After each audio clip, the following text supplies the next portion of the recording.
Stephanie, thank you for being here on the Rising Beyond podcast. Yes, thank you so much for having me. I'm excited to talk today.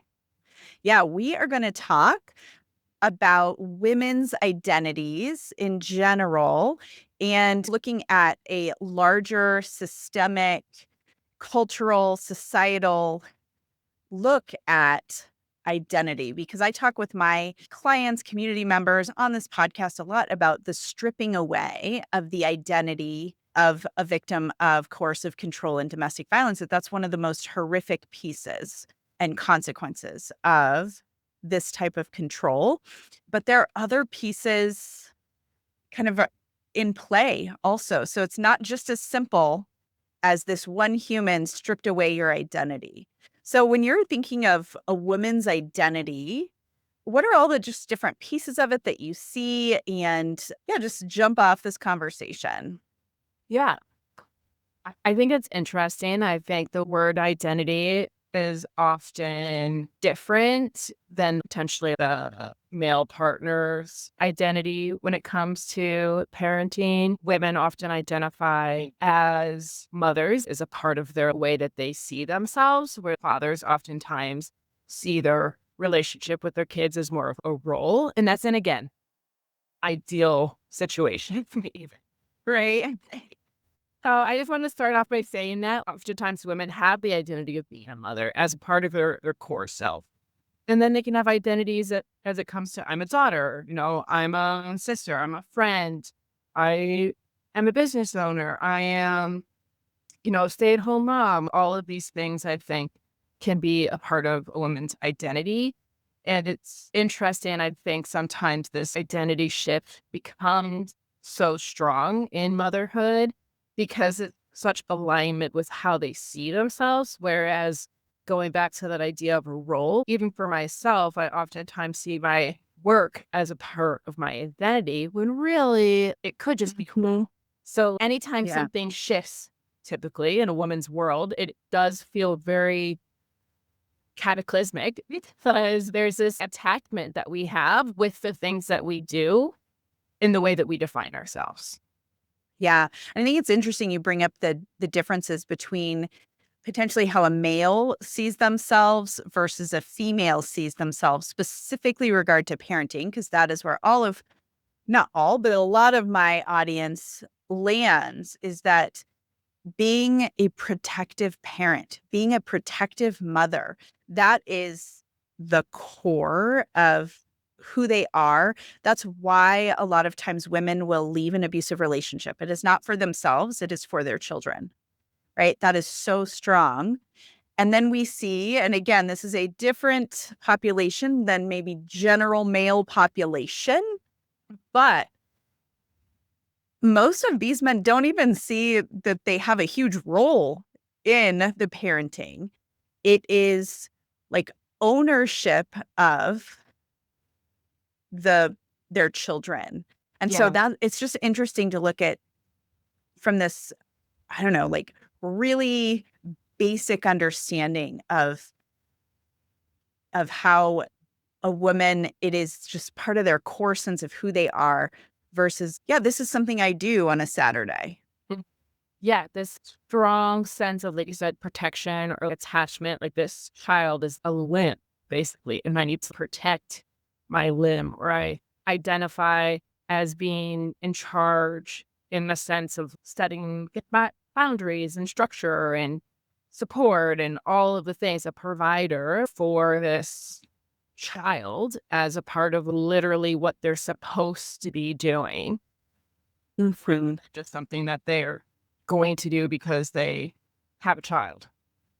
Yeah. Oh my goodness. And I feel, and as a mom, I feel so much pressure about being everything and being the super mom, right? Thank goodness I've allowed myself to give up the Pinterest birthdays and bringing the home baked goods to every school event. Although I don't think you can actually bring home baked things because of allergies, but whatever.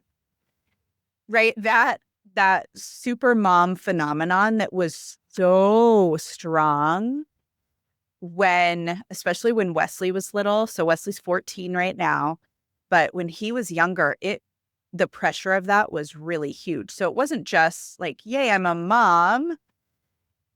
It was something else altogether, this external force and pressure. Yeah. And I think society perpetuates that. Like, I'm thinking this is a very small example, but I know several moms who have their child at daycare, and their daycare last minute will say, "Hey, in 2 days, there's this event that we're inviting you all to. Oh, Oh, this week, you should bring a gift for every single teacher every single day of the week." And it's this ask that feel like a requirement for a lot of. So, yeah, I think society doesn't even think of the pressure that they're putting on mothers to perform in a certain way. And then, of course, if you don't have a partner who's going to help support you in this performance or remind you that actually you don't have to perform, you can fall into this trap where you feel like that's what you're supposed to do in order to be a good mother or protective mother or a mother who cares, and becomes all of these crushing expectations. And then again, if you have no support or someone's actually trying to do the opposite of support you, like, yeah, feel like you're on a lonely island where you're barely getting a chance to come up for air. yeah. You are working at a different pace, harder pace, like the challenges that are being put in your way when your ex-partner is counter-parenting. They are using your children to harm you. They're harming your children to harm you, right? The challenges of that are just astronomical because the challenges when you don't have that feel so strong too. Yeah. So now you have literally everything working against you. Yeah. Yeah. Supported. Yeah. And if you are in family court still, then there is a different level of microscope that is looking at your every move. Like I talked about this, oh gosh, this is forever ago, but Garrett split his head open at Barnes and Nobles, everybody. This was years ago, but I could just show up to the doctors and they could do the thing and it was super stressful, hated it, right? But I didn't have to worry about, oh my God, what if somebody uses this in court against me? I'm not, using proper supervision. I'm not providing proper supervision. What if I was at fault for some reason, right? Like when I just needed to focus on, oh my gosh, my kid is hurting. Like, what do I do to take care of my kid? You don't get to think, what do I do to take care of my kid? It's what did I do to take care of my kid? And how can I make sure that no one could use any of this against me? And I better bake the stupid cookies for the PTA. Yeah. It's almost like then you have to prove that you love your child or prove that you can protect your child in that moment rather than just doing what needs to be done, which is like bring them to the doctor or bring them to urgent care or whatever is the situation. Like, oh, now I need to go above and beyond to prove my worthiness as a mother, which, well, one, I don't think you should have to prove anyways. Loving your child is literally all that is tasked as you as mother, but there's all these other things that get layered on there, and it gets even more complicated, like you mentioned, when there's this added anxiety of, oh, this accident happened. Now someone's going to punish me for this accident. Yeah. Yeah. And the difference too, just the bias, right? So it's not just your immediate circle, maybe your family of origin that has these pressures that they're putting on you to be the perfect mom, which is not real. But we have a higher standard that we're looked at within child protection, family court, in these other arenas where typically if a dad showed up to their parenting time, it's like, high five, good job, right? And even in not, divorced or abusive cases, it's like I see, all the time on Instagram or Facebook or whatever, it's like when a dad babysat, that language is like, wait, no, you were dadding. You were actually just being a dad. That's not babysitting. Or I helped my wife take care of the kids, or right? It's like Mhm. I would if I was just babysitting, that would never even be spoken about. A mom Yeah. babysitting their kids or But watching like, their kids. It takes away from the sense that, again, going back to that role and identity, like it's the father's role or like chore to take care of their child rather than it's the mother's responsibility and a part of her identity to be doing these things. I hear those stories all the time from other moms, like, oh, yeah, my husband brought my son to the park, and everyone's like, oh, you're such a great dad for bringing them to the park. But I bring my kids to the park literally every other day, and not a single person says anything to me. Yeah. Yeah. This way that society has just perpetuated this myth that dads don't have to do things, or if they do things, suddenly everyone's throwing them a party. Yeah. And I think it's really sad for dads who they do see being a father as part of who they are Mhm. because they're not going to get the same. I don't know. It's almost like if I feel like it would be condescending. Like if someone was like, oh my God, you brought your kids to the park, I'd be like, yeah, right. It would feel so weird. Yes.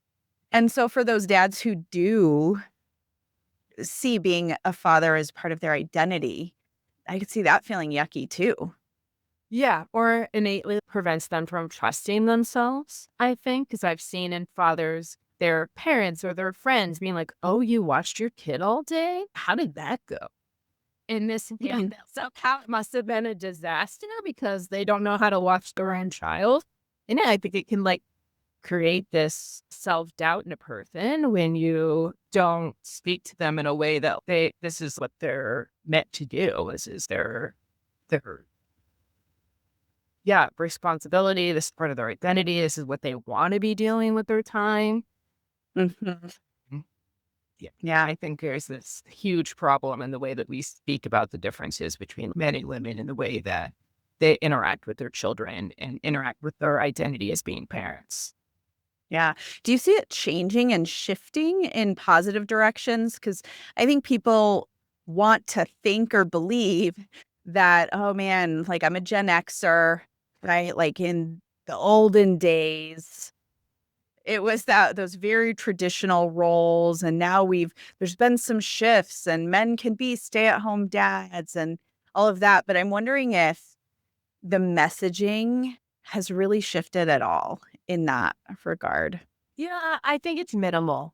I think it has, but I think it's minimal. And I think I don't want to say blame myself here, but I'm even biased. When I hear about a stay-at-home dad, I'm like, oh my God, like I'm a stay-at-home.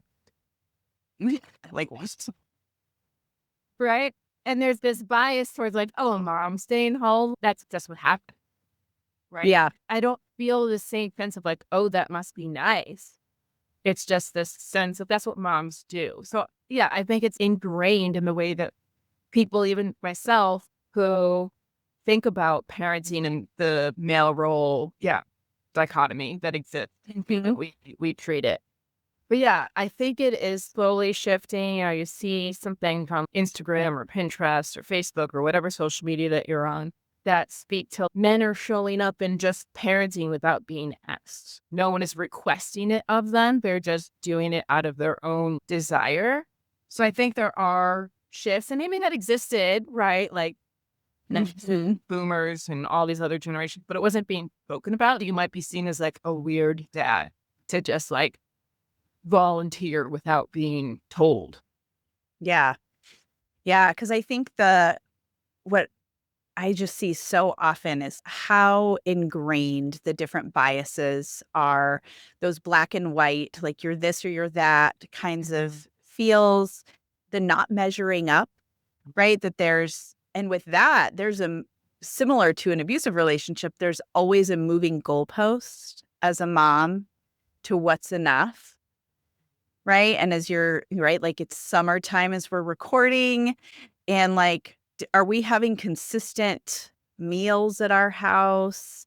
Are we right? Is there any consistency with bedtimes right now? No. No, there is nothing, like, 0.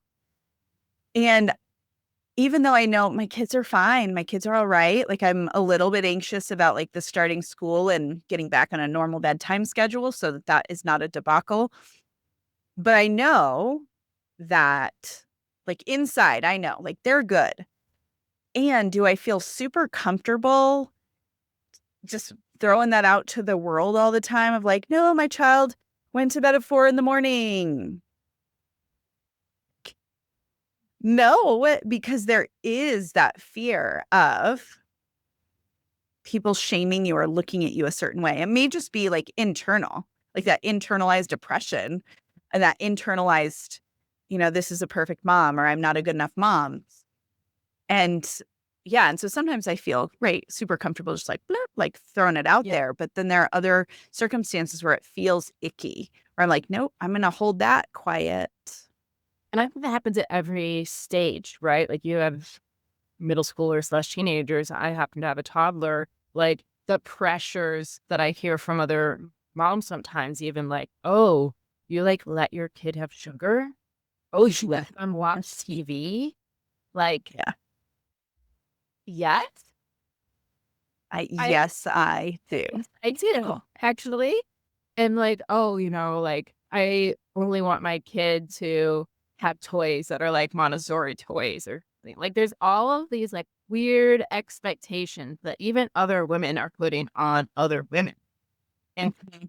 then of course, if, kind of going back to people who are in abusive relationship, somebody might use that against them. Like, oh, you're not like doing this thing that we agreed on that you weren't going to allow them to eat sugar and now they're eating sugar. Like, what's wrong with you? Mhm.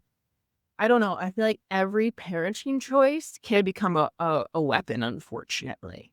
When it's Yeah. really just like most people, including myself, and it sounds like for you as well, like just like going with the flow. Like what feels natural, what feels normal. Like, of course, your kid's on a different sleep schedule. There is no structure in the summer like there is during the rest of the year. In fact, maybe it's good for them to figure out how to be adaptable and transition it during different phases. Maybe it's, I don't want to say it's good to watch TV, but maybe it's good to like use something like TV as a way to set boundaries with your kid early on. Like, no, I don't let her watch TV all day. I know it's like rot or greatness, but like I get to say no now. Like when she asks for TV, when I think TV time is done, right? Yeah. Like, I don't know. All of these things are like teaching children, in my opinion, like how to like tolerate transition, how to tolerate distress, how to be flexible and adaptable when things shift, whether it's due to the environment or to like imposed boundaries that are being put in place. Yeah. And I think there is a fear, right, of doing it wrong.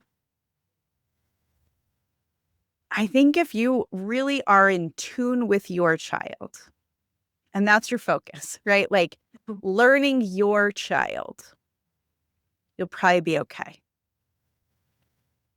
Because I can't tell you, I have two boys, right? They're 4 years apart, completely different human beings. Like, could not be further apart in how they present, how I can discipline or how I can like say things, what they need from me are completely different. And so, right, like you just gotta figure out what fits for you and your child.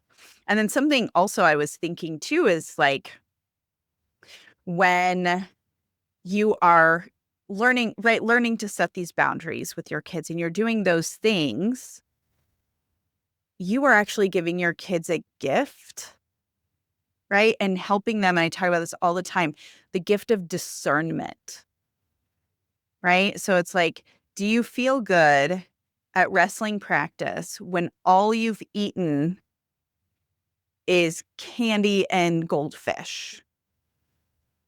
Not sure you're gonna be a top tier wrestler today, or right? So it's like as they get older, giving them that, giving them some space to learn and grow on their own. Again, if you are being watched, you're under a microscope, that feels really scary to do. Yeah. You're like allowing your child to have some autonomy by letting them figure it out, right? Like, again, as a proponent of natural consequences, like sometimes going back, like your kid, if they're not feeling well, maybe be able to connect the dots rather than you just telling them, like, no, you're not allowed to eat candy and goldfish. No, you have to sleep from, 6 p.m. 6 p.m. is way too early. bad example. Yeah, I was like, I don't know. I have a toddler. Like, you can sleep from like 9 p.m. until 6 a.m., right? Like, Yeah. there's only so much you can force a human being into a mold, right? And so, again, I would imagine women who are in controlling and abusive relationships or trying to leave those, like, the abusers probably tried to force those parents or the other partner into the mold, and family court may inadvertently be doing that as well. Again, it's not the mission that they're set out to go forth with, but that's the end result when you're telling an adult how exactly to behave and how exactly to perform. You're treating them like a child that has no autonomy.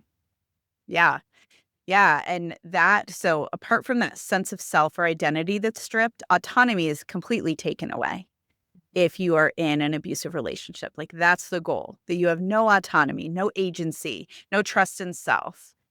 And so I'm wondering, when you're working with mamas specifically, and you are noticing that their worth is really tied to how they show up as a mom, right? And not in the like, did I show up with this like unconditional love? It's like, did I show up with the Pinterest snacks?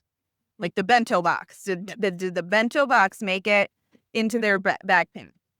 What are some of the things you do, as you're kind of working with these mamas? Yeah, something that I like to start off with is having them like zoom out.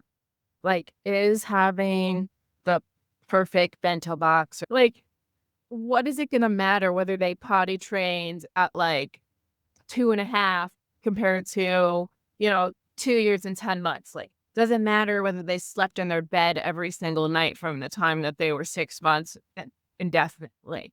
Like, these things that women that come in tend to judge themselves on, like, I'm a bad mom because I didn't do this. I'm a bad mom because I didn't hold this boundary. I'm like, okay, I want you to zoom out and think about when they're 20, when they're 40, when they're 50. Isn't going to matter whether or not you created the most beautiful bento box that's ever existed. Is it going to matter whether they slept in your bed with you last night because they needed their mom? Like, no, it Yeah. doesn't matter in this way that you might think it will, right? Yeah.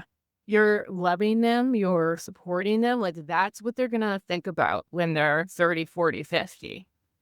Yeah. And just like Yeah. think back to that, like, I'm doing the things that I'm doing out of love, and I'm doing the things that I'm doing out of care rather than doing them out of perfection or by some rule or standard that someone else somewhere else has set for them that they've internalized. Yeah, I can't remember exactly what it was, but Joe, I was like in one of my like low bandwidth, right? Like work had crazy stuff with work. The boys had medical stuff and sports and like homeworks. And I can't even remember exactly when it was, but I have this memory. And Joe was like, why does that matter? And he truly didn't understand, right? Like why, and I can't remember exactly what it was, but it was like getting the stamp of approval from like the school or the other parents at the school. And he was like, you've never really cared about those kinds of things. Why does it matter right now? And it was like, well, of course it matters. And then that, like 30,000 foot view, I was like, oh no, does not matter at all. Like, in the grand scheme of things, does it matter? Yeah. No. And so I think something also as we're talking about this is you're going to have seasons of bandwidth issues. There are going to be seasons of life. And this doesn't just have to be around like the age of your child. Because I think just going back to our very beginning point, when I say seasons of life as a mom, we're thinking like infant, toddler years, elementary, middle school, high school. But yes, there's different issues that come up with that. But that's actually what I was thinking about. It's like there are different ebbs and flows of when my life is a lot more stressful. Yes, whether it has to do with like environmental factors or hormones, the thing that no women wants to admit. Effing perimenopause. Telling me right now. Okay. Yeah, exactly. Like whether you're going through perimenopause or even just like your general cycle, like it's okay if that impacts you. Like your body's trying to tell you something. You need to, I even hate using the word need to. It's important to listen to it so you can give yourself grace, so you can give yourself space to actually like feel your feelings and in tune with what you need and like who you are, because that's going to teach your kids to do the same thing. Something else that I really like dealing with clients is a lot of values work. Like, what value is coming up for you right now that this thing is important? Or what value can you come back to that'll allow you to focus on that thing rather than focus on all this other noise? Like, really paying attention to like what you care about, as well as like how you physically, emotionally, and spiritually feel, like I think is also really important. That'll help inform like the way that you show up for yourself and for your children rather than for your partner or for the school or for a judge or for whoever else you deem is like watching you and performing. Mhm. And people could be watching you, unfortunately, but like at the end of the day, you still have to come back to yourself. Yeah, because I'm thinking, like, when my bandwidth is super low, are we gonna eat out more or, like, take out more? Yeah, absolutely. Am I gonna try and use paper plates as much as possible? Yes, I am. Yes, I am. Right? All of these little things, but I think, when I'm looking at, or are we gonna, maybe we're not gonna go to this, carnival or Elitch's, which is an amusement park here in the Denver area, or right, we're not going to do those things.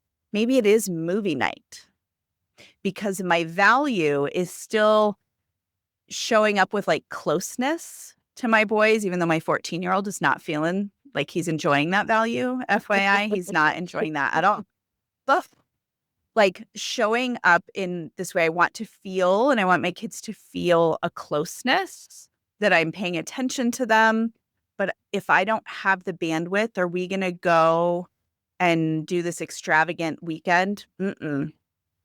Because then I'm not going to be present with them. I'm going to be like anxious and pissed and annoyed at all the things. And so throwing on a movie and eating pizza and just snuggling up on the couch. Wesley's not snuggling, FYI, everyone. He is not going to snuggle with me. But that will provide me a better sense of closeness because that's the value, right? Than giving my kids this like huge experience of a huge weekend. And do I love those huge, big weekends? Sure. Yeah. When I have the bandwidth to do it. I And also that want to took a say, lot of like, learning. even though Wesley is not cuddling with you, the option is there. So, like, Yes. Yep. Yep. Yep. It's like my favorite thing, and it's a joke now, is when we walk down, like we'll be walking. We went on a hike, I don't know, like a month ago or something, and he'd be walking and I'd keep trying to like grab his hand, like to hold his hand. And it's like horrible if you're 14, like to hold your mom's hand. But oh my gosh, yes, please. Like let me try and grab your hand. yeah, I think, but you could know that you're there for them, right? And so, like, just by, again, for you, like, aligning with what's important to you and allowing that to be like an option for them to, or an invitation for them, I'm sure Yeah. they know it's there. And it goes back to, I think, most women, like, your children will remember more of like how your physical presence in the sense of like your offerings were to them more than the fancy vacation or the fancy food that you might have made them, like, or all of these things that we deem as like perfect offerings. Like, you just have to show up like as your authentic self, which gives them permission to show up as that as well, which obviously is much harder when you're in the constraints of an abusive relationship and society. And like, it would be so healing for you to do that for yourself. Yeah. Yeah, and I'm thinking of a couple of the members in our community who, when they finally, the dust settled enough for them to do kind of that therapeutic work, because at some point, y'all, if you are in the thick of family court related stuff, Therapeutic work is you're just kind of keeping up. Like there's no work to be done. We need a little bit of calm so that you can do that work. But I'm thinking of how they are showing up for their kids in these authentic ways that feel so good to them, whether anyone else is seeing it or not, that's really important. And I also really love, because unfortunately there are members of this audience, members of the community, clients I work with who have very limited or even no time with their kids based on family court outcomes. And I think the invitation, the idea of the invitation or the offering is so important. Even just that language can be so important. I get asked on a weekly basis in my email questions about, I only have supervised visitation with my child, or I haven't gotten to see my kid in a month and a half, or my kids are asking, they don't want to stay with me anymore. They're trying to just stay with their dad. What do I do? How do I show up with unconditional love in these situations? Like, how do I maintain connection? And I think in that language of offering and inviting. And then there is grief and loss if they don't take you up on the offer. But there's always the offer. Yeah, I think consistently offering that and like figuring out how to tolerate the distress of being rejected or being pushed off or minimized or however, whatever is coming up, betrayed, maybe even the emotion coming up, like figuring out for yourself how to manage those emotions and heal from those emotions while continuing showing up for the way that you want to show your kids. I would imagine or hypothesize that there might be some manipulation happening on the other side when there's parental alienation. So I think it's important for you to remember that, like, and maybe this isn't true, but I would assume it's true for most people. Like, again, your kids are going to remember how you made them feel when they're 20, 30, 40. Like, that's going to be the most important thing. Like, to me, I think about, like, even now looking back at my childhood, like I know who was there for me every day. I know who like constantly was reaching out and trying to be of support. And so your kids are going to remember that more than anything, more than a gift, more than a fancy trip, more than you can do whatever you want of energy. Like your kids are going to remember the structure, the safety, the sense of belonging, all of those things. More important, the things that might be seemingly important to them now. Yeah. Yeah. Air quotes for those that weren't watching. Yep. Yeah. It was, even when I'm on video and I'm doing a video, I say like air quote and I'm like, oh, wait, you just saw me. I'm good. Okay. It's fine. Yeah. But I think that is so important, is that there is, because if you had, 3 years with your child and then shit hit fan, it's just an example. There were 3 years where they got to feel how their needs were met, how you showed up for them. Their body, they will remember. Like their bodies do remember those things, and that attachment to you is still there. Even if there is coerced attachment on the other side, that will feel completely different. Right. And sometimes the rejection, and I think this is really helpful for a lot of the mamas I work with who don't have time with their child or very limited, or their children are requesting to stay at the other home. Sometimes that is done for safety reasons. It is safer for them to fawn an abuser than to go against the abuser. Right? That is safer.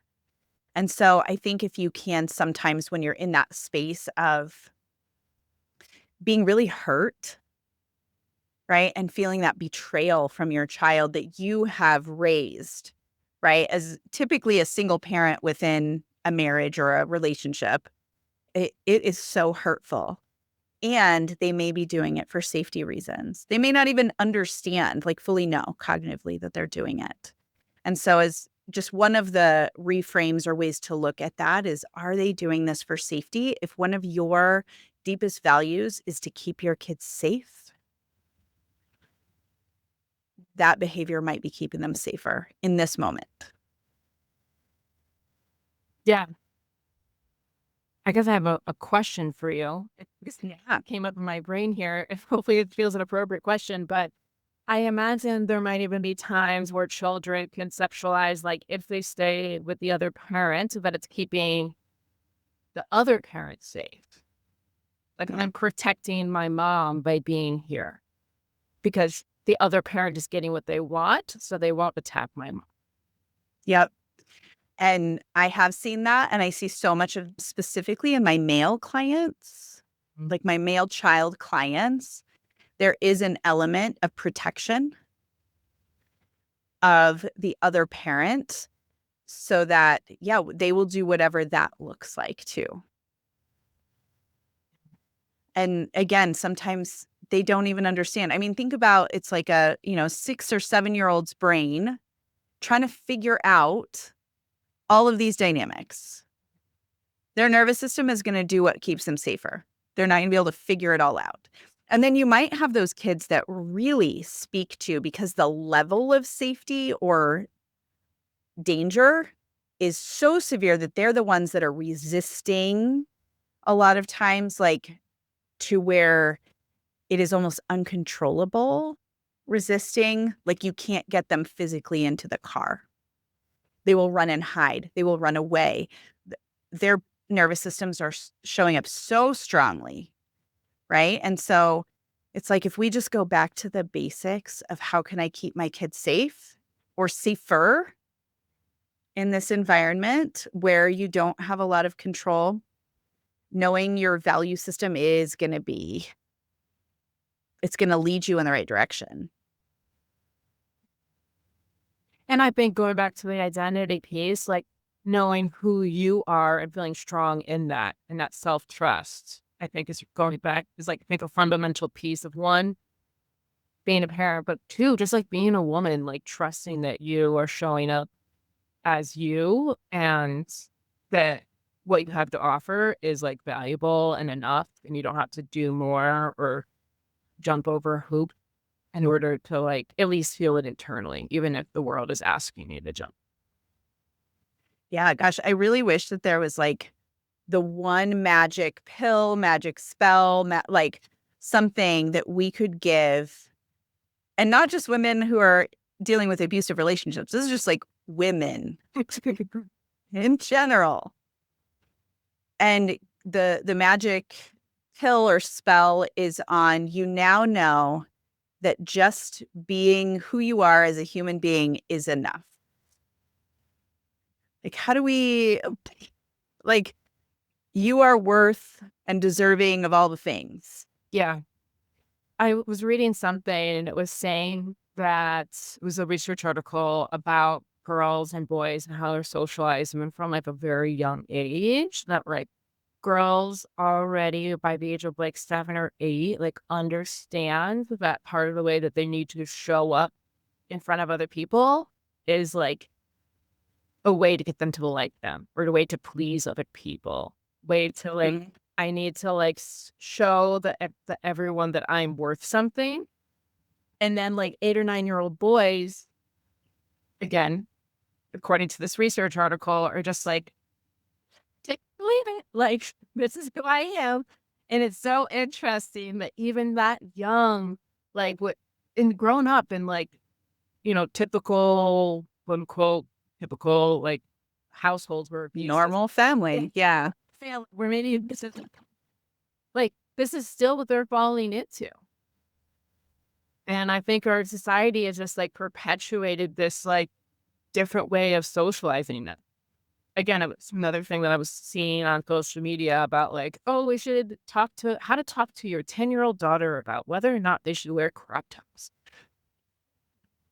And then a guy came on, like interrupting the original video, being like, why are we teaching your 10-year-olds whether or not they should wear a crop top? But why are we talking to boys about how they treat women and how they treat other, like literally other humans that just happen to be a different gender. Like maybe that's where the conversation needs to be, is like, how do we just treat another human as another human being rather than Mhm. sexualizing them, rather than making them feel like they need to perform for you in a certain way or they need to protect themselves from you. Like, yeah, I think we need to like really start at the societal level, because I honestly think that, like, despite what we're trying to do maybe in these like therapy sessions with people, like, I don't know, I just feel like there needs to be such like systematic change.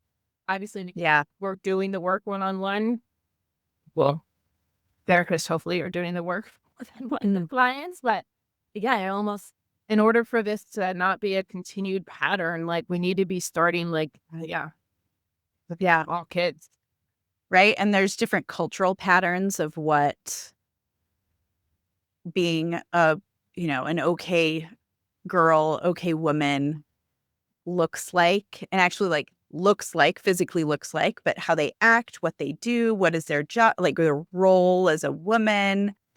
How they're supposed to And behave. yeah, so there's so many different arenas, which is, I think, one reason, which I don't even think I've talked about this on the podcast ever, which is kind of weird. Maybe I have, like, back in the early days. But I am fascinated with the Vikings, everybody. Love me some Vikings. And my favorite part of the Viking culture are shield maidens. Okay.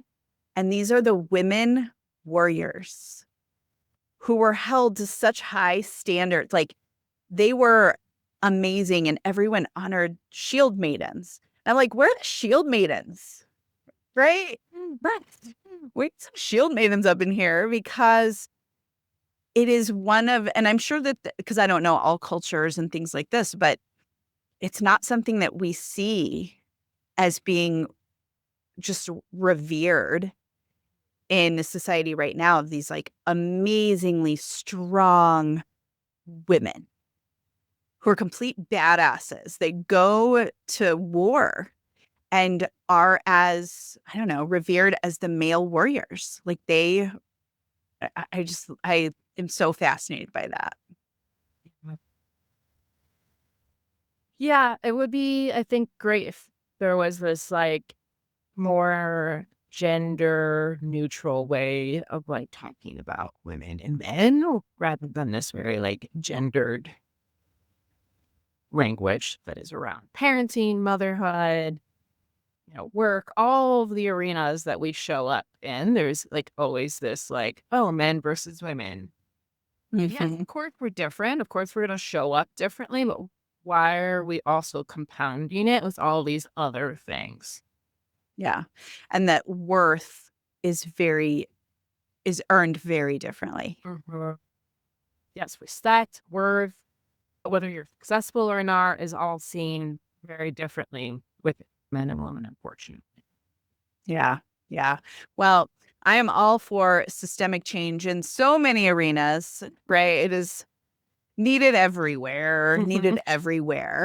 But yeah, do you have any final thoughts on, again, like my audience, they're women trying to reestablish a sense of self and who they're going to be now, or just acknowledging who they are, like at their authentic self as they parent, as they deal with all these other challenges.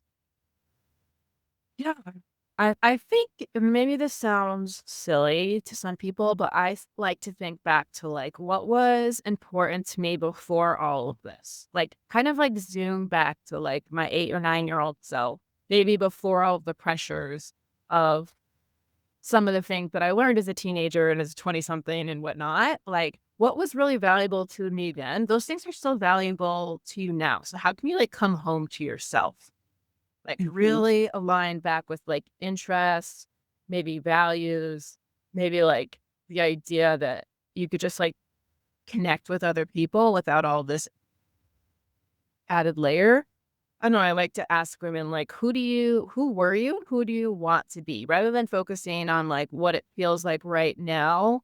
Like, obviously, you're not feeling great, which is why you're in therapy or for why you're, you know, seeking support through a community or whatnot. Like, rather than focus on all of the hurt and pain, like, yeah, who what feels like home and what feels like where you want to go. Mhm. Because I think all that stuff, all that noise, like just really clouds women's and, probably men's like idea of like who they are and what they want. So like cut through the noise in some way. I was gonna say too, I know you have a community, but I love the idea of people joining a community so they can hear like how other women have done it or what has been helpful, having a sounding board, like using other women as like a reflection of like, hey, actually, like I'm hearing you talk about yourself in this way that's not great. Like, I care about you, or I see so many other things about you that are important, like and valuable. Maybe, talk about yourself that way, right? It's okay to be a support of you. Like, I think other women who are in the same space could be a great, like, reflection and support in that way. I know it's really helped me in my journey as a parent and through other phases of life of being surrounded by other people who, yeah, care and are gonna tell me that they do and support me. Yeah. Yep. I think, again, specifically for this audience, healing from relational wounds can pretty much only be done in relationship with other people. And so that, right, that is why the Rising Beyond community has become a thing. So yeah, Stephanie, you are in Colorado, but Yes. you're actually also other places too. How could somebody, if they're listening, find you? And you also have a podcast, so share all the Yes. things. Yes. So I'm a therapist and I work at Well Minded Counseling / own Well Minded Counseling. So you can work with me one-on-one there. And I have a podcast called the Redefining Us podcast that is all about like women empowerment, figuring out how to redefine yourself with different phases, with different roles or all the things really about like coming back to who you are and like redefining what you want your next chapter to be. And I wrote a book called Becoming Mommy or a workbook that has a bunch of different exercises about figuring out how you want to align with yourself and listen to your intuition rather than absorb all of the noise that exists. So yeah, those are the things that I have going on and I'd love for you to next with me. I still see one-on-one clients I love at work. I don't know if I'd ever be able to give it up despite all my other aspiration. So yeah. Yeah. Yeah. Yep. And we will have all of Stephanie's information in the show notes. If you would like to listen to our podcast, check her out on socials, or schedule a consult with her within her practice. So thank you for joining me for the conversation, Stephanie. Love it. Thank you for having me. I appreciate it. And we will be back next week. We'll catch you on the next episode of the Rising Beyond podcast.